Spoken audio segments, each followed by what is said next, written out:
Is there an active player, current active player, that can reach 10 major championships in their career or more?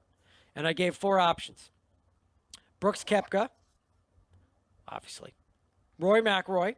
Andrew, put the. I think we got a list of all-time major championships. That's why I have Brooks and Rory high on that list because, as you can see from this list, it's coming on your screen.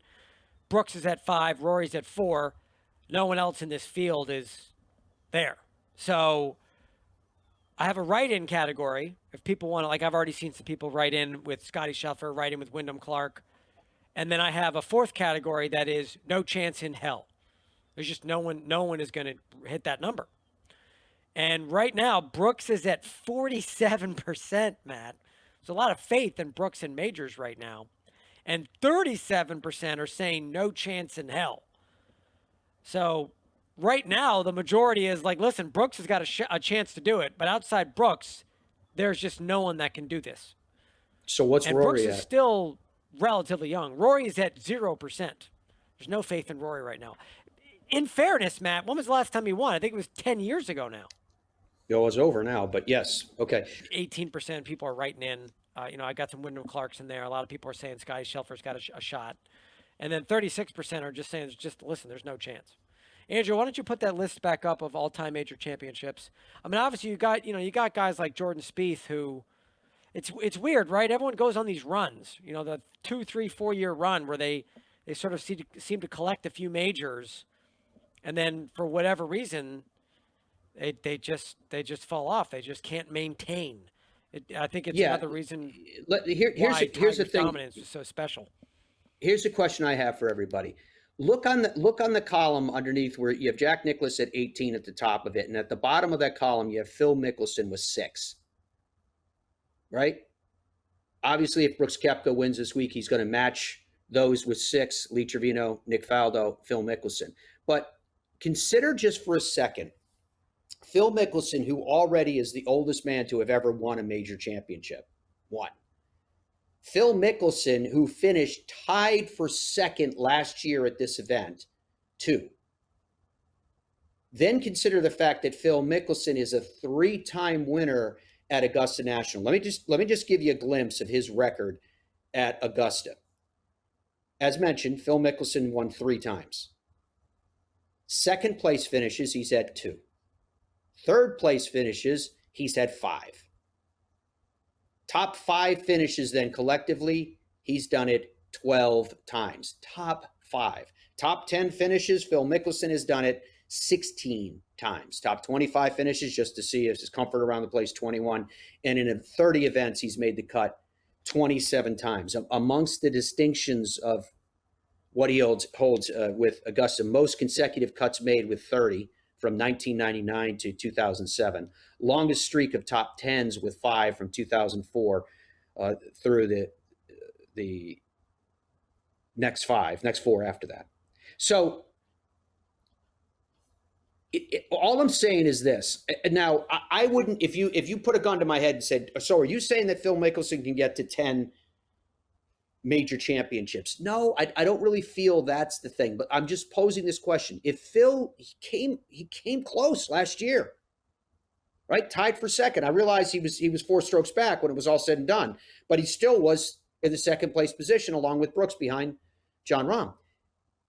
If Phil Mickelson were to win this week, if Phil Mickelson got to 7 major championships, so 3 away from the double digits that you're talking about, would you begrudge Phil Mickelson and say there's no way that he can get 3 more, even though he knocked on the door last year? We're having a conversation saying, say if he won, and he's already the oldest to have won a major. So obviously because of his size, because of his strength, because of his swing, his long swing, he has kept some distance. And so I don't know. I'm just posing that question out there. There's no way, Matt. There's no way. He's 53. Come on. What are we talking about here? I know, but this is a guy. Majors? Come on. What are we talking about? But when you say he's 53, you could talk about 53 years old with any other player, any other one, and go, he's 53. He hasn't done anything in 5 years. He hasn't done anything in 10 years. He hasn't done anything in more than that. It'd be a reasonable assumption. But when you're talking about Phil Mickelson, it doesn't apply. He's doing things at 53. He's doing things in his 50s, let me put it that way, that other players are not doing and haven't ever done. So he's doing something that's never been done before. So just consider that. I think the argument that he's going to win another major is very, very, very real. Whether it's the Masters or somewhere else. That's absolutely could see that happening for sure. But 4 more? Come on. Brooks Koepka, he's still only 33. I was looking at his stats. He's got, so he's only played in 38 major championships, right? And he's finished in the top 10 in 18 of them. Yeah. 48% top 10 percentage right now. Yeah, so and if you you could pull say up your that chart he's again, figured it out. If you remember from last year, that's what he said. He finished runner-up. Well, he said he wasn't going to make the mistakes. I know what I did wrong. Right. He said he wasn't going to make mistakes and he made the Masters, and then he wins the PGA right after it. But if you look back at that chart again, with Brooks Koepka with 6 major championships. Andrew, put the chart back up again, please. Brooks Koepka has 5 major championships. If he were to win, he'd have 6 major championships in this conversation, right? I 100% think that Brooks Koepka can get to 10. 100%. Frankly, I think that Brooks Koepka can win 2 this year, right? And when it comes to Rory McIlroy, if Rory McIlroy were to win this Masters, part of me wonders if it would become a Sergio situation where Sergio breaks through, wins the Masters in 2017. He's like, I can finally tick that box. I'm finally a major champion that my game always foretell that I would be. And from that point on, it kind of disappears. Blips up here and there at majors, but it wasn't like he was a driving force at majors. And coming in, we have a discussion about, Sergio. Rory hasn't won a major in over a decade, right? Again, he's had plenty of opportunities. He's been, trying to take a bite out of the apple, hasn't been able to close for a whole variety of different reasons, some of his own making and some not. So with Rory, he has said, and this comes down to with Rory, because particularly the last couple of years, Rory has been asked to speak so much that you have to get to a point where you start to filter through what he's saying and saying, did he say this because he was talking metaphorically? He was talking, in a broad brush, or did he mean it? And he said if he wins the Masters, he might just say that's it and I'm walking away. Well, what does that walking away mean? If he was serious about that, because everything he says he's going to say with a smile in that setting. Same as when people are asking him, hey, do you think you're going to go to LIV? And he said, well, you never know. Could he win the Masters and go over to LIV, which would still make him available to major championships? So I guess the bottom line is what I'm saying when it comes to Rory McIlroy, he's older than Brooks Koepka, not a lot, couple of years, but he's older. If he wins this Masters and Rory gets to 5, I don't see the same likelihood of him getting to 10 or more that I see with Brooks Koepka.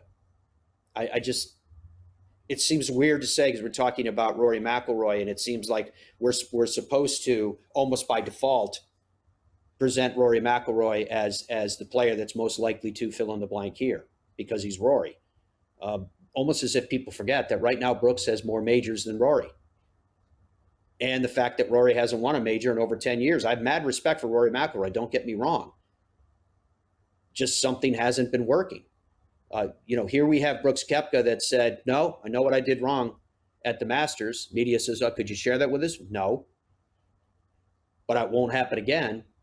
And with Rory, we see recurrence in those areas where he has had weakness. And particularly at Augusta National, it rears its head with what he does with a high lofted club in hand. We've watched him airmail greens and hit it into the azaleas, right? Because of his length, even though the golf course is longer now, 7,500 and change, we watch Rory McIlroy have difficulty coming in with the wedge in hand. People have criticized that and called that a decision process. He alluded to yesterday not getting drawn into the fact that the golf course tries to lull you into a mindset where you take more risk on than you should. Is that a new Rory? Is that a more mature Rory? He's coming around the same age where he is past the same age where Phil started winning his major championships because Phil took on a more mature look in terms of the risks that he was willing to take. Pretty much in all golf courses, in all golf tournaments, championships, but certainly at the majors. And he started winning majors as a result. I have always believed and still believe that in terms of absolute natural ability to play the game, that Phil Mickelson was the best probably of all time. Just his natural ability to do it. But Phil had a mindset that was very Phil-like in my view, where he knew it. Phil's very self-aware, as we all know. He's very intelligent, as we all know. And I think Phil's mentality was, I'm going to do it because of what I'm capable of doing. I don't know how his work ethic compared to, say, like Tiger Woods, but I think we all believe that Tiger Woods was probably the hardest worker through that stretch. We know Vijay Singh was one of them as well. And there was this belief that with Phil, that you can't force wins, even though he had a lot of them, but you can't force them. You have to take at times, particularly this relates to majors, you have to take what opportunities you have there and take advantage of them when they're there. And as Phil got older and has the wisdom and has the maturity, all of a sudden he's breaking through. And as we just talked about, what he's done is remarkable. He's the oldest ever to win a major all time. He came in second at this major last year. Think about that. So, yeah, it is interesting. If I were doing your survey right now, Dom, I do believe that Brooks is capable of getting to double digits. There's no doubt in my mind about it, to be honest with you. I do doubt that Rory will get to 10 now. I'd love to see it happen. I'd love to see with any players. I think it's great when we have players that go on a run. I mean, we've talked about that in this show. Do you want to see a dominant player in the game of golf? Is that good for golf to have a dominant player? When you have someone come into a major and through a body of work at the majors, they're a prohibitive favorite. This week, the prohibitive favorite, of course, is Scottie Scheffler based on form. He's a one-time major champion. Now, he won his major here, so that's a pretty good body of work. But I still, in terms of if they gave me a choice to say, you got to either take Brooks or Scottie Scheffler, one or the other, I'm taking Brooks. Right? I mean, and that leads me to that. I love talking about the all-time stuff, Matt. I just like talking about the all-time stuff. Anybody that thinks parity is good for sports is insane. If you look at any sport, look at Caitlin Clark and look what she did for Iowa and the ratings for women's basketball, which were way higher than the Masters, right? Way higher than anything, right? Mahomes, Brady, Federer, Tiger, right? Nobody cares unless someone is crushing everybody. Then it's a story. That drags people in that don't watch golf. They're like, man, who's this person that's winning all these games, all these tournaments, all this sport? Who's this team? Where'd this team come from? They're winning all the championships. That's what people want to see. And so that's why my question of the day is, because if you look at the list of major championships, right? Jordan's got 3, Morikawa's got 2, Rahm's got 2, all these incredibly talented players that we're talking about playing actively right now. None of them are all-time quote-unquote greats right now. Brooks and Rory are on the short list of guys who could become that. Like top 10 all-time golfer, unequivocal.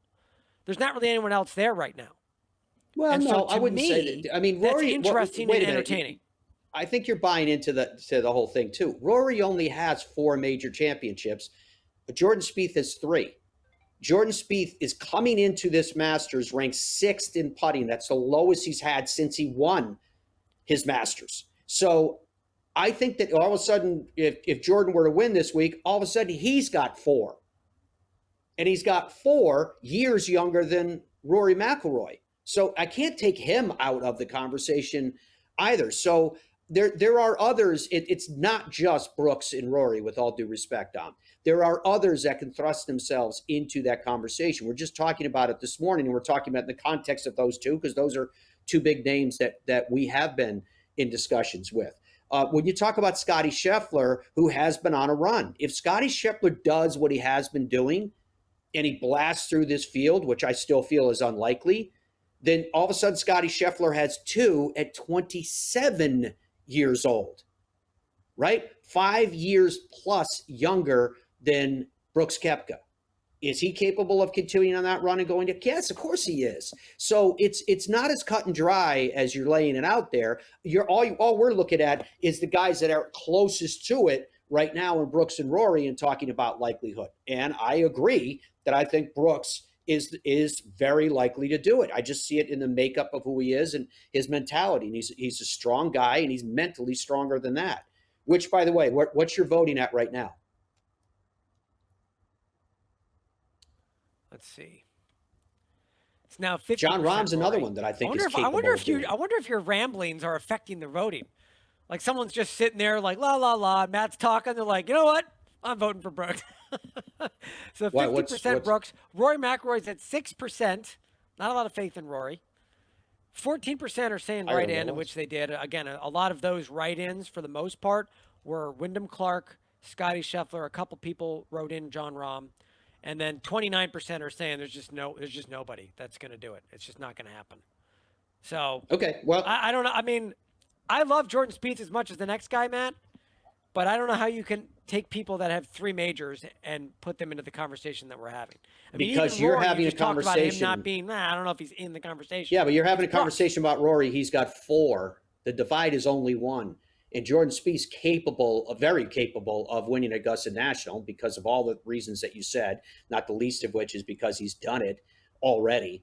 And then when you factor in the fact that we're talking about a Jordan that may be finding critical parts of his game again, even though his ball striking on approach and greens regulation are tough. The hard part with all of this year do you is want because this, Matt? of. Do you want someone to get to 10?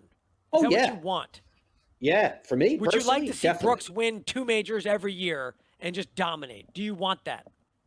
Yeah. If he didn't win 2 majors every year, I'd like to see him contending. What I would like to see is, I think, the greatest era in golf of in terms of competition, the greatest player of the last, I'll even say 50 years, because that takes in Jack Nicklaus and Tiger Woods.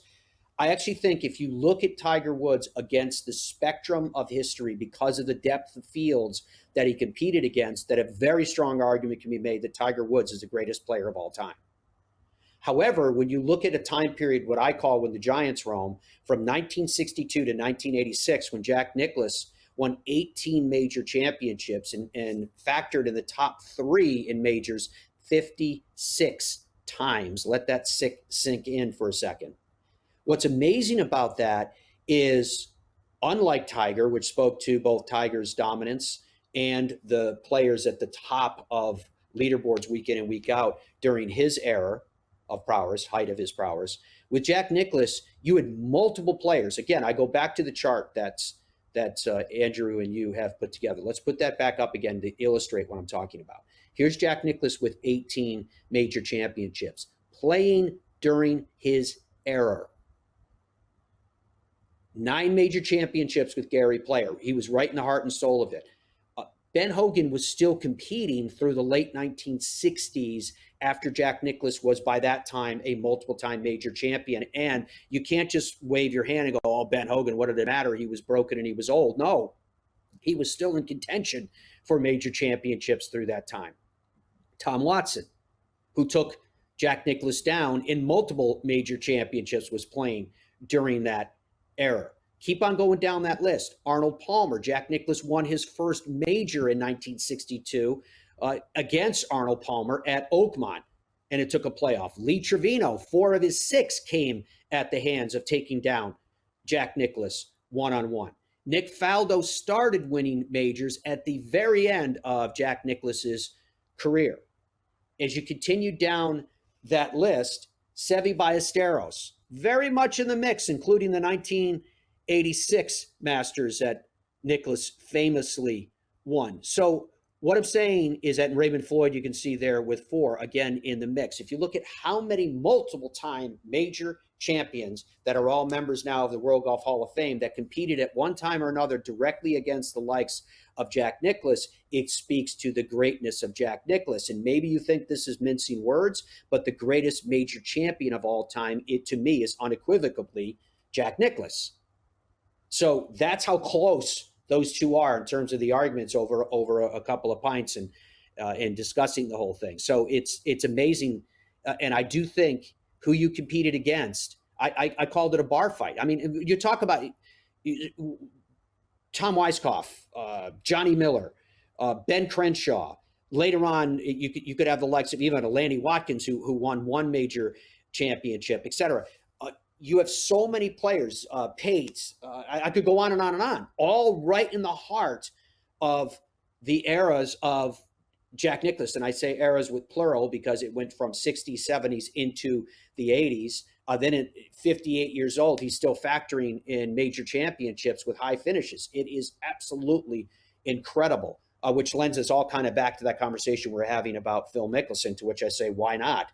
The difference with Phil Mickelson and Jack Nicklaus is at the end of it, Jack Nicklaus basically lost interest, right? That might be harsh to put it that way, but Jack Nicklaus went on to his business endeavors, his golf course design, et cetera, et cetera. Phil has never lost that burning desire to compete and to win that we've seen, right? And then he wins oldest of all time, which is, again, strong argument to the whole thing. So it's an interesting conversation.